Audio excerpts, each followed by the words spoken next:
దొంగ దొంగ అంటూ దొంగే 10 సార్లు అరిచినట్లుగా పోలవరం ప్రాజెక్టు గురించి జగన్ అబద్ధపు ప్రచారాలు చేస్తున్నాడు. పోలవరం ప్రాజెక్టు ఎత్తును 41.15 మీటర్లకు తగ్గించేస్తున్నారని ప్రచారం చేస్తున్నారు. జగన్ అండ్ కో 2019కి ముందు తెలుగుదేశం ప్రభుత్వ హయాంలో 55,000 కోట్లకు పోలవరం ప్రాజెక్టును సీఎం చంద్రబాబు సారథ్యంలో ఆమోదించుకున్నాం. పోలవరం గురించి వైసీపీ నాయకులు మాట్లాడుతున్నటువంటి తీరు కానీ, పోలవరం గురించి వైసీపీ వారి అవినీతి మరి కరపత్రిక కథనాల గురించి కానీ చూస్తూ ఉంటే మనం చిన్నప్పుడు తరగతి గదుల్లో చెప్పినటువంటి కథ ఒకటి గుర్తుకొస్తూ ఉన్నటువంటి పరిస్థితి.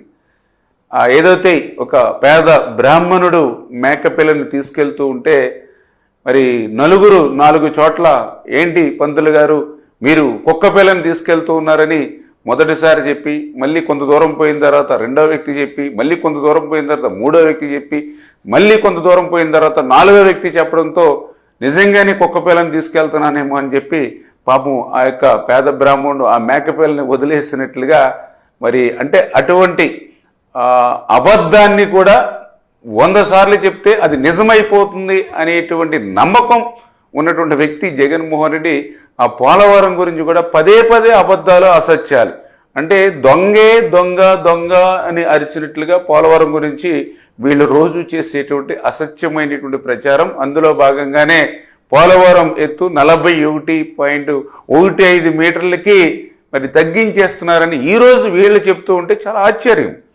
ఎందుకంటే చరిత్ర చెప్తూ ఉంది, మనకున్నటువంటి డాక్యుమెంట్స్ ఎవిడెన్స్లు చెప్తూ ఉన్నాయి.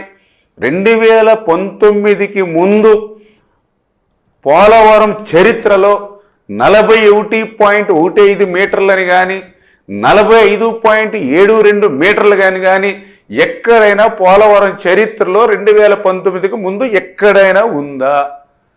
అదేవిధంగా ఫేజ్ 1 అని కానీ ఫేజ్ 2 అని కానీ పోలవరం చరిత్రలో 2019కి ముందు ఎక్కడైనా ఏ డాక్యుమెంటేషన్లు అయినా, ఏ లేఖలైనా, ఏ ప్రతిపాదనలైనా ఎక్కడైనా ఉందా?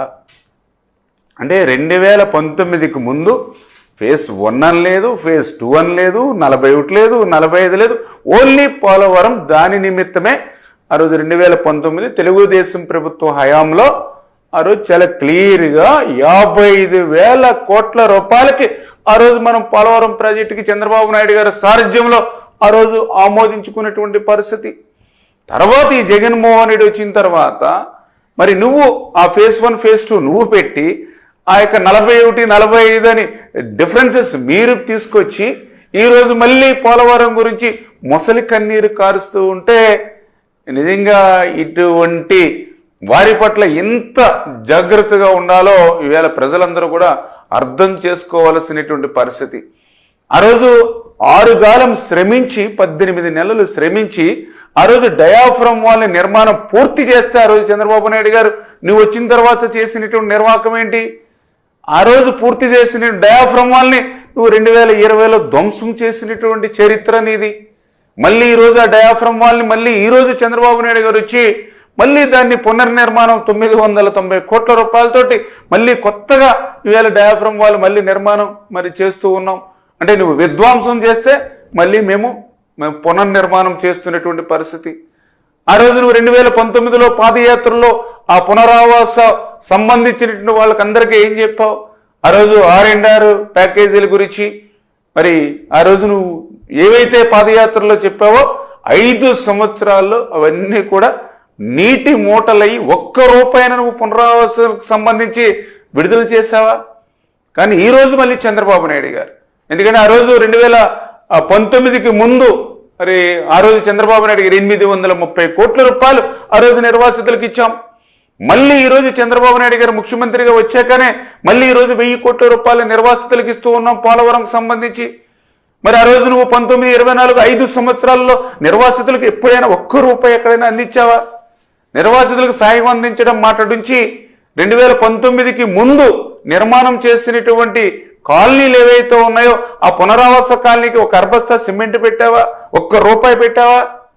మరి అసలు పోలవరాన్ని పూర్తి చేయడం మాట్లాడించి దాన్ని ధ్వంసం చేసి విధ్వంసం చేసి నువ్వు మళ్ళీ పోలవరం గురించి ఈరోజు అసత్యాలు అబద్ధాలు చెప్పేటువంటి పరిస్థితి నిన్ను చూస్తూ ఉంటే ఈవేళ తెలుగు జాతి, తెలుగు ప్రజలు, తెలుగు రైతులు ఈ యొక్క జగన్మోహన్ రెడ్డి క్షమించరు అనే విషయాన్ని మరొక్కసారి మీ ద్వారా కూడా తెలియజేసుకుంటూ ఖచ్చితంగా ఈరోజు ఇక్కడ తెలుగుదేశం, జనసేన, బీజేపీ, అదేవిధంగా కేంద్రంలో ఉన్నటువంటి ఏదైతే ఎన్డీఏ ప్రభుత్వం ఏదైతే ఉందో రేపు రాబోయేటువంటి రోజుల్లో కూడా ఈ ఆంధ్రప్రదేశ్ రాష్ట్రానికి గతంలో ఏ ముఖ్యమంత్రి చేయనటువంటి ద్రోహం, దగ, ఈ మోసం మరి ఏదైతే జగన్మోహన్ రెడ్డి చేశాడో మళ్ళీ దాని నుంచి ఈ రాష్ట్రాన్ని మళ్ళీ పునర్నిర్మాణం చేసుకునేటువంటి విధంగా గత ప్రభుత్వం ఏదైతే పాపాలు చేసిందో అవన్నీ కూడా ఈరోజు పోలవరానికి శాపాలుగా ఏవైతే మారాయో వాటినన్నింటినీ కూడా మళ్ళీ సరిదిద్దుకుంటూ గత ప్రభుత్వం చేసినటువంటి తప్పిదాలన్నింటినీ కూడా